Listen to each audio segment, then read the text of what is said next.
caminhar na direção daquilo que importa. Não é se jogar em situações de sofrimento aleatórias, não. É se colocar em situações que valem a pena, que caminham em direção daquilo que é importante para a gente, para os nossos clientes, para as nossas pessoas importantes ao nosso redor, e fazer apesar dos incômodos. Não tem como aprender isso na teoria.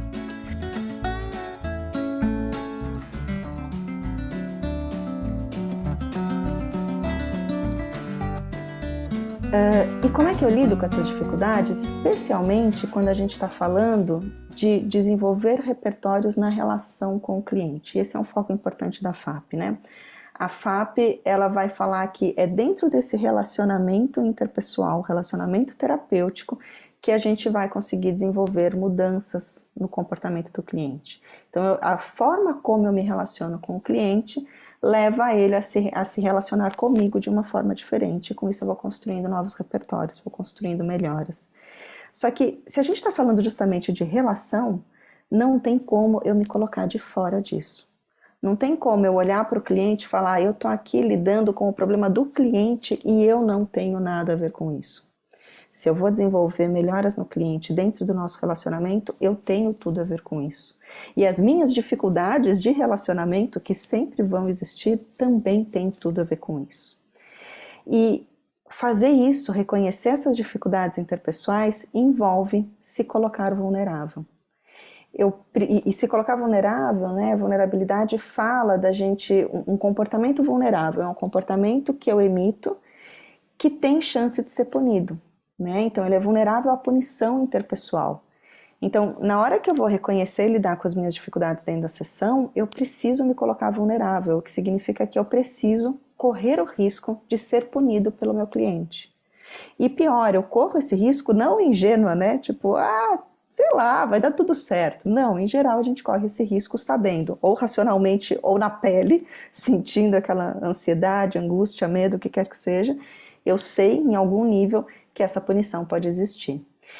E isso é importante porque quando a gente está desenvolvendo o comportamento de melhora do cliente, pensando na FAP, a gente está convidando o cliente a se relacionar comigo, terapeuta, de uma forma que ele não está acostumado a se relacionar.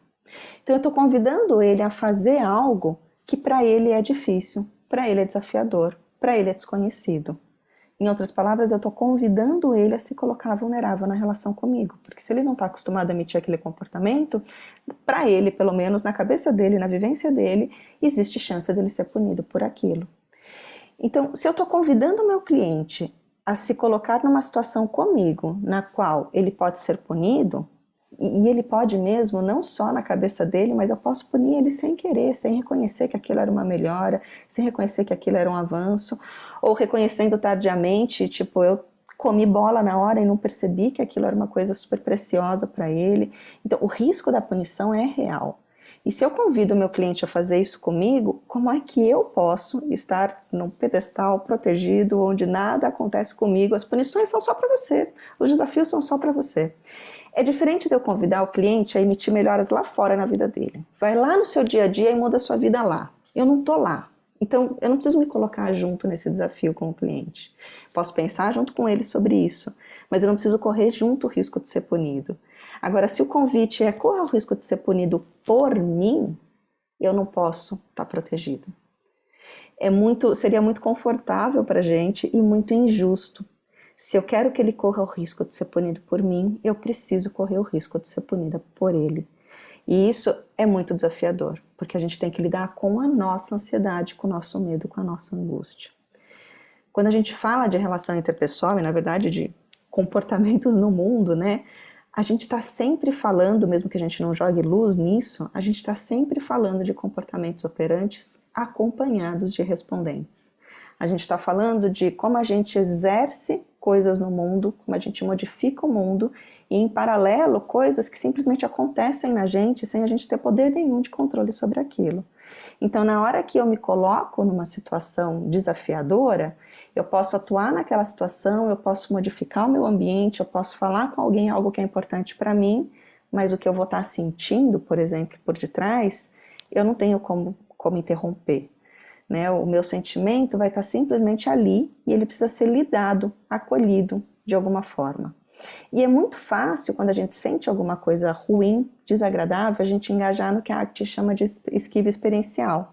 Então, eu fujo daquela situação para não precisar sentir aquilo que eu estou sentindo. Seria mais ou menos isso em termos gerais, né? Então, eu saio da situação para não ter que lidar com aquilo. Só que se eu saio da situação toda vez, eu deixo de fazer coisas que são importantes para mim. Né? Então, quando a gente fala de relacionamento interpessoal, a gente está falando, no fundo, da necessidade de fazer coisas que são importantes para a relação e para aquela pessoa, apesar de todos os incômodos que a gente está sentindo enquanto a gente está fazendo. Né? Então, eu preciso lidar com tudo que tem dentro de mim enquanto eu respondo ao outro. E isso vale tanto para o terapeuta quanto para o cliente. Quando eu estou tentando ajudar o cliente a mudar os relacionamentos dele na vida dele, é esse o convite que eu estou fazendo. Eu sei que você tem vergonha, eu sei que você tem medo, eu sei que você tem angústia, mas vamos tentar fazer diferente, porque isso vale a pena, porque isso está linkado com seus valores, porque isso está linkado com o que é importante para você. E quando a gente olha para o terapeuta, é a mesma coisa. Eu sei que isso é importante para o meu cliente, mas é difícil para mim. Mas eu preciso lidar com isso de alguma forma, ou pelo menos tentar lidar com isso, ou com o que é alcançável. Porque é só aí que eu vou conseguir gerar essas mudanças no cliente. O que isso tudo tem a ver com o aprendizado vivencial, né? A gente só consegue aprender a lidar com essas coisas que acontecem dentro da gente quando a gente está vivendo essas situações. Não dá para aprender a lidar com isso na teoria. Olha, lide com a sua angústia fazendo isso e aquilo. Não tem como descrever. Se joga na situação e experimenta. Vê como é. Vê qual é o seu limite, vê até onde você consegue ir, vê até onde você não consegue ir, vê o que estoura o seu limite e o que não estoura. A gente precisa viver a relação para ter esse aprendizado. Né? Então, a gente tem que se colocar nas situações nas quais o desafio esteja presente e fazer aquilo que é importante de ser feito, apesar de tudo aquilo que a gente está sentindo. Né? Então, o aprendizado vivencial, ele proporciona isso.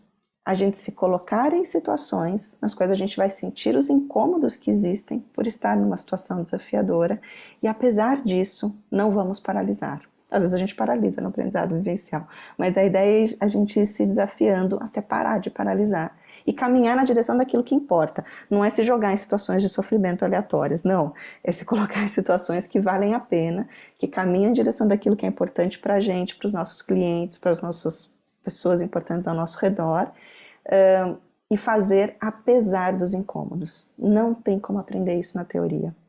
Não tem como aprender isso na prática se a gente coloca a gente distante da relação. É só quando a gente está dentro da relação.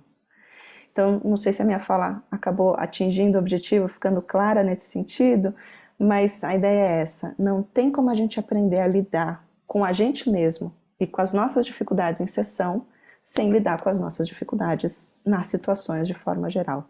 Então, o aprendizado vivencial das contextuais, a proposta é essa, ele vem por causa disso. Né? Eu preciso juntar o que é importante eu fazer com o que é difícil eu fazer. E fazer tudo ao mesmo tempo. Conseguir fazer tudo ao mesmo tempo. E isso exige treino, muito, muito, muito treino. E a gente nunca vai ficar super, mega, ultra expert nisso. A gente sempre vai ter dificuldades em 1001 situações. É isso que eu queria passar para vocês. Obrigada, pessoal.